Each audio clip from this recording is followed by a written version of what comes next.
Nkyayolunaku olwaleero obudde tebukedde bulungi eri bannakibiina kya National Unity Platform n'emikwano gya Alex Waiswa Mufumbiro. Amawulire gakedde okubeera nti gajja ku mmeeza nga galaga nti mukyala wa Alex Waiswa Mufumbiro, omukyala Edith Katende Mufumbiro avudde mu bulamu bw'ensi eno. Kitalo nnyo nnyini ddala. Bino bimaze okubeera nga bikakasibwa abakulembeze okuva mu NUP. Mu kiseera kino bategeezezza nti omukyala Edith afudde mu kiro ekikeeseza olunaku olwaleero era ng'ono afudde wakati w'essaawa 10 ssaawa 9 ng'obudde bukya mu kiro ekikeeseza olunaku olwaleero. Omwami Alex Waiswa Mufumbiro ye deputy spokesperson wa NUP era nga weetwogerera mu kiseera kino ali mu kkomera e Luzira gy'agenda maaso n'okuba nti awangaalira kuviira ddala ndowooza mwezi gwa August last year. Was it August, November, around there. In fact, kuviira ddala mu August kuba campaign zonna tuziyingira Alex Waiswa Mufumbiro ali mu kkomera. Akatambi ako k'olaba kaakwatibwa ng'ennaku z'omwezi 16 gwali mwezi gwa December mwaka gwa 2022 era nga Alex Waiswa Mufumbiro ne mukyala we Edith Katende omugenzi kati baali baakajja bave okugattibwa mu Lutikko e Namirembe Cathedral era bwe batyo baali bafuluma church nga boolekera mu bitundu bya Busaabala One Love Beach gye baali bategese reception yaabwe oba ye waali omukolo ogw'embaga. Nzijukira ku mukolo ogwo naliwo bulungi nnyo era n'ebifaananyi mbirina ne videos nazikwata. Abaalaba omukolo ogwo ku Mukutu Viki Exclusive 2022 mujjukira bulungi buli kimu nga bwe twakibawa. Nzijukira ku mukolo ogwo bwe tuva ku reception bwe tuva okugattibwa ku Namirembe Cathedral twagenda e Busaabala, abagole twabatuuza mu lyato lya His Excellency Kyagulanyi Ssentamu lyennyini era ebifaananyi byakubwa, amasanyu gaali mangi. Abakulembeze ba NUP baali bayitirivu nnyo abaagenda maaso n'okubeera ng'ate bajja ku mukolo ogwo. Twali twakajja tuve mu kulya omukolo gwa Nubian Lee. Yes, Nubian Lee ye yasooka okuwasa, then omukolo gwe twaddamu awo okulya gwali gwa Alex Waiswa Mufumbiro. Abantu abaagenda maaso n'okuba nti abo batandika okwogera ebigambo bingi nti NUP olutalo eruzizza mu kuwasa, ezze mu kkuba bidaala, ssente za campaign zitadde mu bidaala, ate ng'emabega be bantu be bamu abaali baakajja boogere nti NUP bali babisiyaga.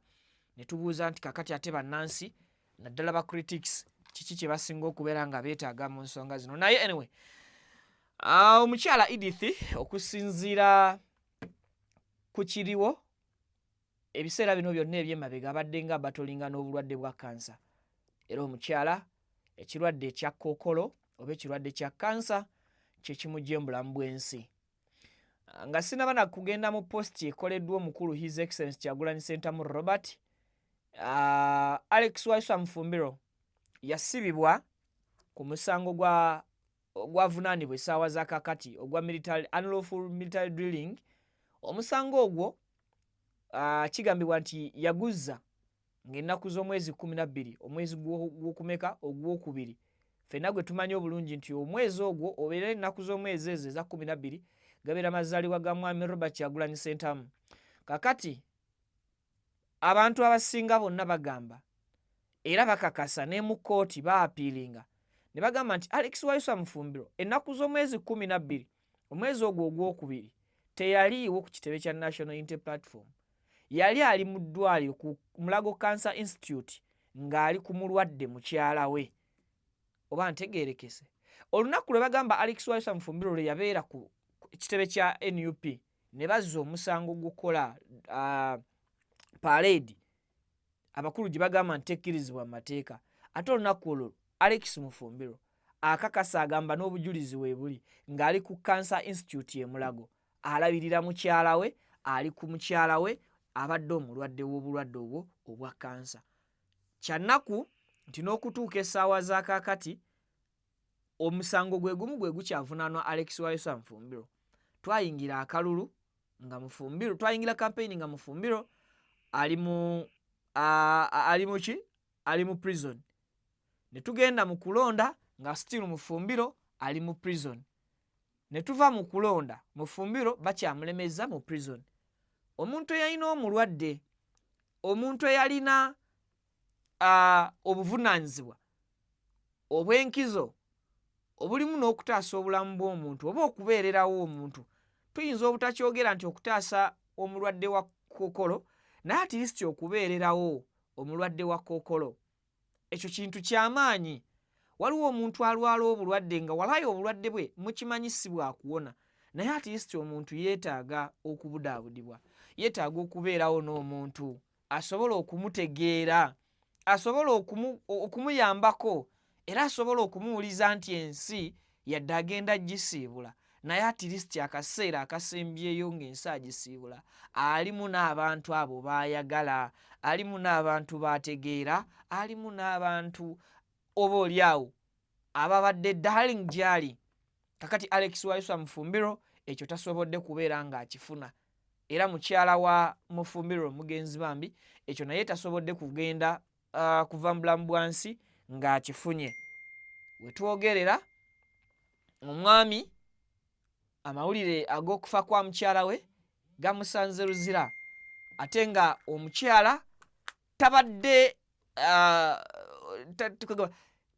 akaseera k'ak'ennaku, akaseera k'ak'ensi akasembyeyo tasobodde kasharinga, tasobodde kubeera butereevu nabba mu biseera bino.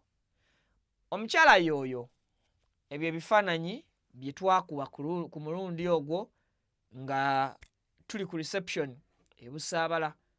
Nzijukira Honorable Betty Nambooze Bakireke yali omu ku bagenyi abaayitibwa ku mukolo gwabwe. Nzijukira Hilary Kiyaga, Dr. Hilda Mani ku mukolo ogwo yaliko, nange kennyini naliko, Nubianli yaliko. Ku olwo lwe nsooka okulaba Kato muganda wa Alex Waiswa Mufumbiro, era nina ekifaananyi kye nabakuba lwakuba sibadde na budde kukebera mu archive yange. Nina ekifaananyi kye nakuba ekya Alex Waiswa Mufumbiro ne Waiswa ne Kato nga bambadde engoye ezifaanagana. Yes, ha vidiyo eyo, thank you Pavini. Vidiyo eyo nga tosobola kwawula Alex yaani ne Kato yaani, era kyawa abantu obuzibu. Bayambala engoye zezimu, bateekako belets zezimu waggulu, n'amazina almost nga bazina geegamu. So abantu basooka ne bakonfusingibwa nga banoonya Alex Mufumbiro yaani ku bana ababiri, naye oluvannyuma abantu bamala ne basobola okubeera nga babategeera n'okusobola okubeera nga babaawula. Kakati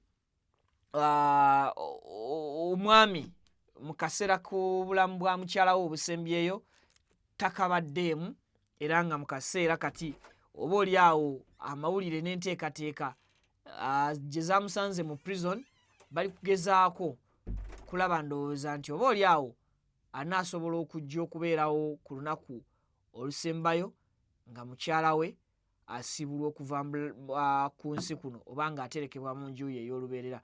Nteerayo awo post ya His Excellency Kyagulanyi Ssentamu gy'asobodde okututeerayo okukonfaminga amawulire gano. Agambye nti fellow Ugandans, it is with a heavy heart that I announce the passing of our dear sister and comrade Edith Katende Mufumbiro, the wife of our deputy spokesperson Alex Waiswa Mufumbiro. Edith passes after 3 a.m. today, following a hard-fought battle with cancer. Yes, at the time of her passing, then her dear husband Waiswa remains detained at Ruzira Upper Prison for no crime whatsoever. His only crime is speaking out against injustice and misrule. Then nagamba nti the criminal regime pressed on him and others the shame charge of unlawful drilling, which apparently took place on 12th February 2025 at our party headquarters. In fact, on that day, Waiswa never stepped there as he was at Mulago Cancer Institute with the wife. The judiciary, fully aware of these facts, has chosen to conspire in his prosecution. Waiswa, alongside other comrades, has applied for bail severally. He has variously made an impassioned prayer to the court to be released on bail so that he takes care of his sick wife. But it has been detained. It has been denied. The injustice, as difficult as it is, we remain hopeful that we shall overcome someday. May God grant the family, especially our brother Mfumbiro or Waiswa, the strength he needs at this time. Nti mwami Kyagulanyi agambye ategeezezza bannayuganda nti kyanaku nnyo okubategeeza amawulire g'okufa kwa muganda waffe ate era comrade munnaffe Edith Katende Mufumbiro, ono nga ye mukyala w'omumyuka w'omwogezi w'ekibiina kya NUP Alex Waiswa Mufumbiro. Nategeeza nti Edith afudde essaawa 9 ez'enkya y'olunaku olwaleero era nga kiddiridde akabanga ng'alwanagana n'obulwadde bwa kookolo era nga mu kaseera w'afiiridde omwagalwa we Alex Mufumbiro abadde ali mu kkomera e Luzira Upper Prison gy'abadde agenda maaso n'okuba nti oboolyawo naye alwana okusobola okuva mu mitayimbwa era ng'agamba nti omusango oguvunaanibwa Mufumbiro lwakwogera bikyamu n'enfuga etagoberera mateeka oba enfuga embi eri mu Uganda gwe musango ogwamusibya.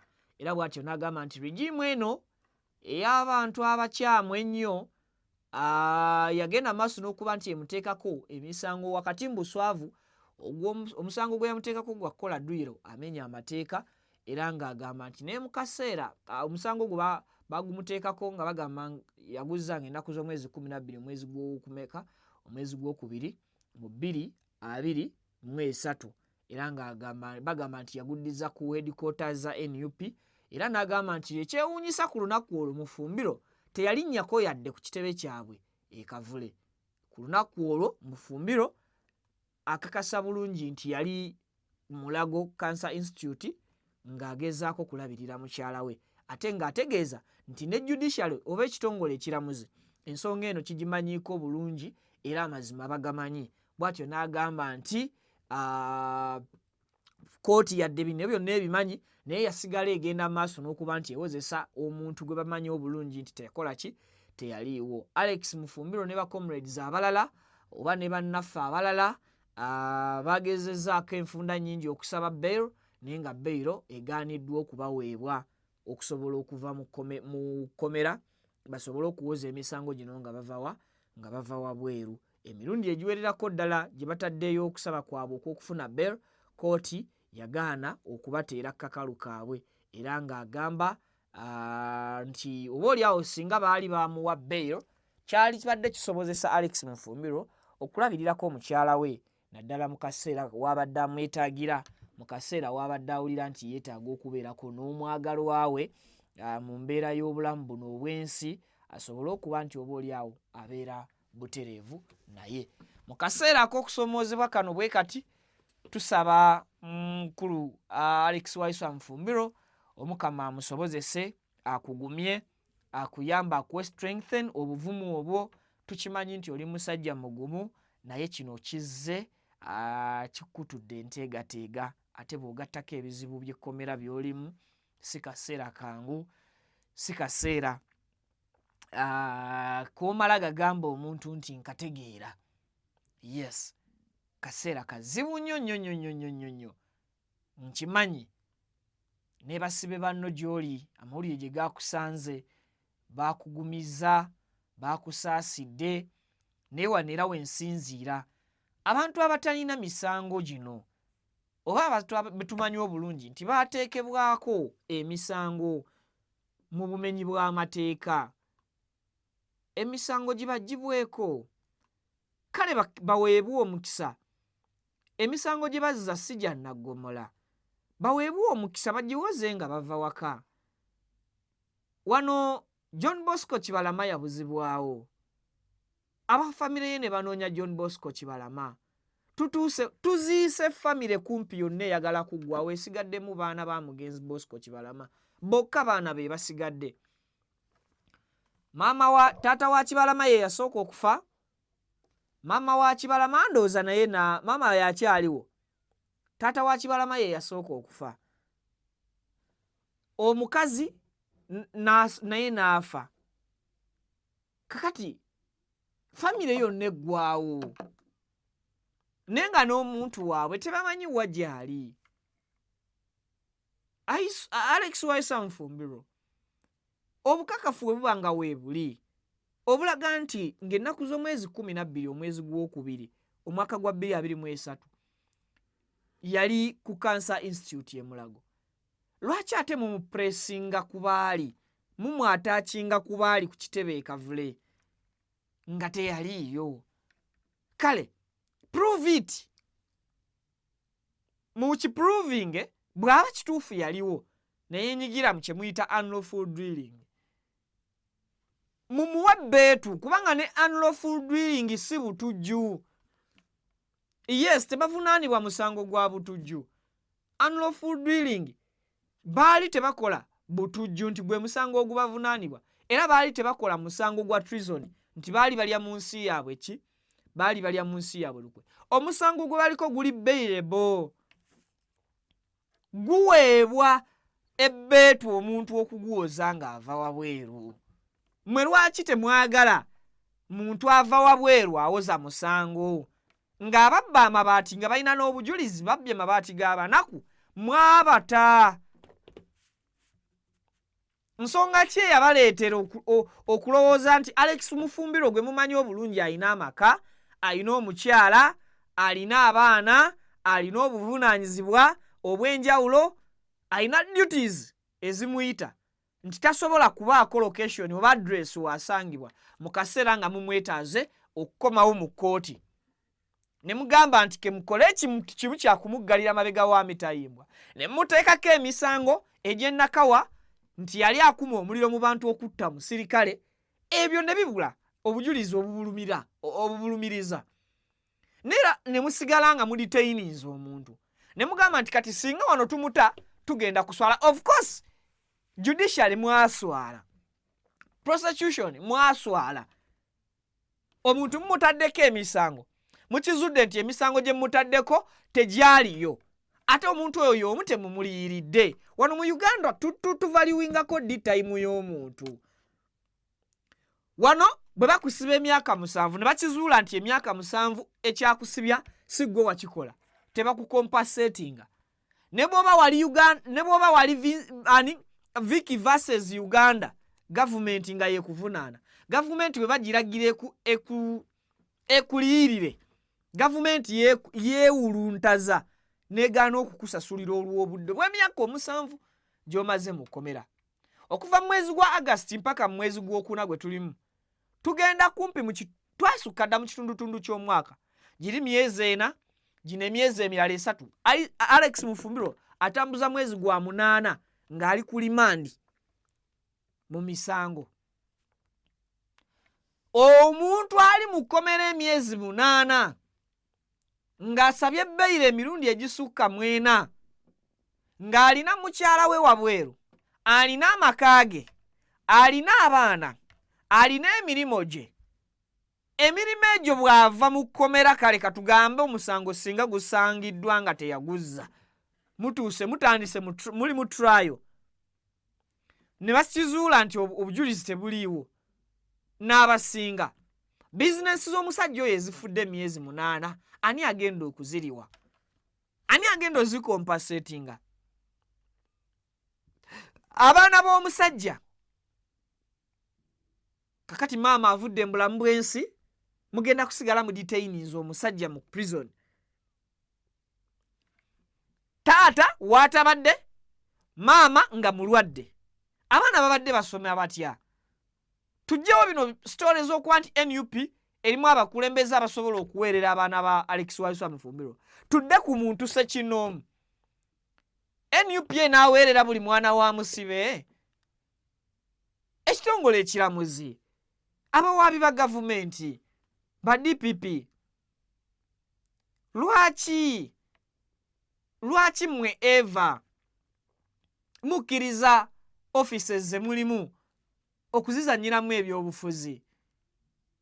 Abaana b'abantu bafa, abaana b'abantu baggweera mu makomera. Mulina obuyinza n'ekisumuluzo ekibata ne baddayo ne bayiya obulamu, naye mukozesa obuyinza obwo nga musanyusa abakulu ababawa ebifo ebyo.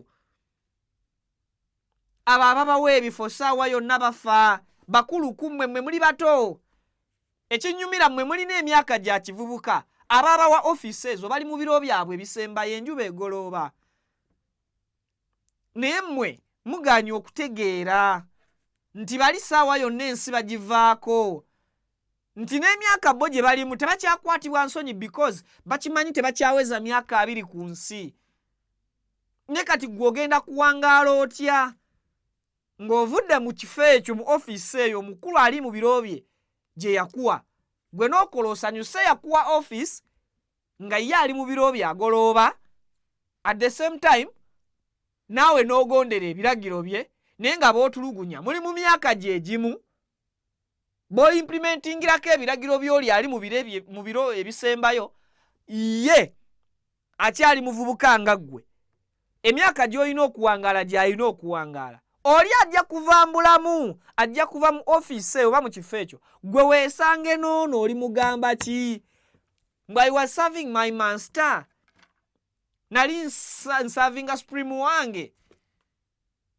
Muta abaana b'abantu ba Edward Sebufu, Edi Mutwa alina omwana ali mu senior 6. Kiwulikika kityo omwana n'amala natandika first term mpaka last term ng'akimanyi kitange ali mu kkomera, naye kitange teyatta muntu, naye kitange talina musango gwe yakola, wabula kitange ateeberezebwa. He is a suspect. Ayina ewakaawe n'etaweebwa bbeetu. Ekitongole kya prison kyavaayo ne kitutegeeza nti amakomera gali mu kabindo gajjula. Naye newankubadde amakomera gajjula, you people mukyayagala okusindiikiriza bannayuganda mu buduukulu mu makomera. Mwagala kusiba muwendo ki mugutugambe? Abakooye ensi basooke beeweeyo bajjuze amakomera, abalala badde ebweru. Abaziba emisango bwe mubakwata mubakumya ku poliisi. Eyaloopye omusango agenda ovaayo nga ne gwe baaloopye avaayo. Kyokka gwe bateebereza okuliza ky'atazza, bwe bamukwata tebamuwana mukisa gwewozaako, tebamuwana mukisa gweyimirirwa, tebamuwana mukisa kuwoza musango ng'ava bweru. Oluvaawo omuntu omu ng'avaayo ategeeza nga Uganda bwetaliimu ba political prisoners. Abasibe batuuka okwekyawa, abantu batuuka okubikoowa. Omusajja alina obulumi, yabadde amanyi waatetenkanya okufuna ssente ezirabirira mukyala we. Cancer Institute si ya bwereere. Buli lunaku buli lukya waliwo ebyetaagisa omusajja okulabirira omuntu we. Mukendeezezza obulamu bw'omukyala. I can authoritatively say it nti okusibwa kwa Alex Waiswa Mufumbiro eruzira kuyina kye kukontributinze ku kuvaawo kwa mukyala we mbwangu ddala. Yes, yadde mukyala we yabadde alina okuva mbulamu bw'ensi kuba ffenna tuli baakufa, naye oba oliawo bbaawe singa abaddewo, omukyala yaliba abadde alina ne byeyeetaaga nga birina kumutuusibwako bba. Bati abasajja n'abakyala abali mu kitongole ekiramuzi ne gavumenti ne basalawo ne bagamba nti sitwetaaga kumanya baani bw'obadde olabirira era obadde obalabirira otya, sigala eruzira. Olw'ensonga oyogera nnyo, olw'ensonga okola kino, olw'ensonga okola kiri. Gavumenti yaffe ogirabisanga etaliiwo.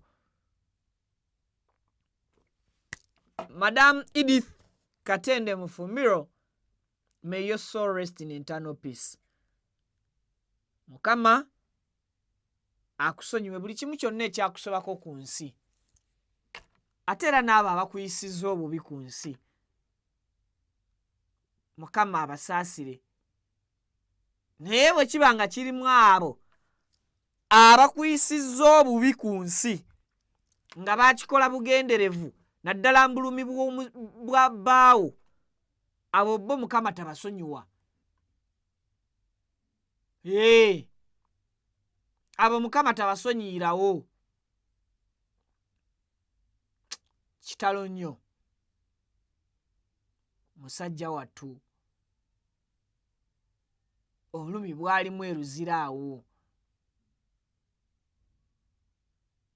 Omanyi kitegeeza okujja okuziika mukyala wo ng'oli ku mpingo?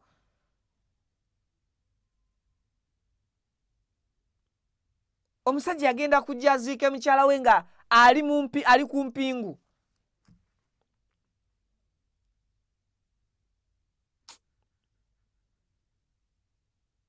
Uganda oba olumu obula okuginyiga ekiziti.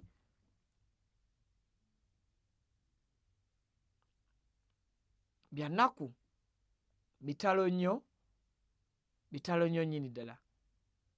Baganda b'omukyala Edith tubasaasiddeko era ne tusaba Omutonzi akkirize abagumye mu kaseera kano ak'okusoomooza ke mulimu. Omukyala Babby abadde mukwano gwa Edith, naye Mukama tumusabe amuwe obuvumu. Mwami Kyagulanyi, NUP family, mwena tubasaasiddeko, naye okusingira ddala famire ya Edith ne famire ya Alex Waiswa Mufumbiro, tusaba Katonda ali waggulu eyo abawe okuguma era abongera amaanyi mu kaseera kano akazibu ddala ke mulimu kuba nti muyitamu. Nja kuba nkomawo ne updates endala, mukkirize mbasiibulire wano atakuumira mpeera. Lugaba Ddunda abansinkanye, mubeere bulungi, mweraba. Amanya gange nze Kibira Hassan okuva mu Kibira Construction Company Limited. Tutunda amataka, tuzimba amayumba, tuddaabiriza amayumba, renovation tugikola, tusima amazzi. Ffe aba Kibira Construction Company Limited tutunda amataka ag'ebyapa, ag'endagaano ku makubo ag'enjawulo okugeza Hoima Road, Bombo Road, Masaka Road, Mityana Road. Ate tukiriza ne Kibanja Mpola. Osobola tukyalirako ku office zaffe ezisangibwa Ssenge wa Kiso, oba tukubire ku masimu gaffe 0755 36 37 82. Ojje tugende mu maaso n'okwogereza ku business yonna gy'oba oleese mu office yaffe nga bwe nzoogeddeko waggulu. Tujja kwataganira wamu kubanga bye tukola tubikola nga biri mu kkubo golokofu. Buli kimu ekigwa mu construction company tukikola. Bw'oba olina ky'oyagala okwebuuza era tukyalireko ffe ba Kibira, tukubire buli kimu tusobola okukimala. Ntuusa omukisa okubabuuzaako nti assalamu alaikum wa rahmatullahi wa barakatuh.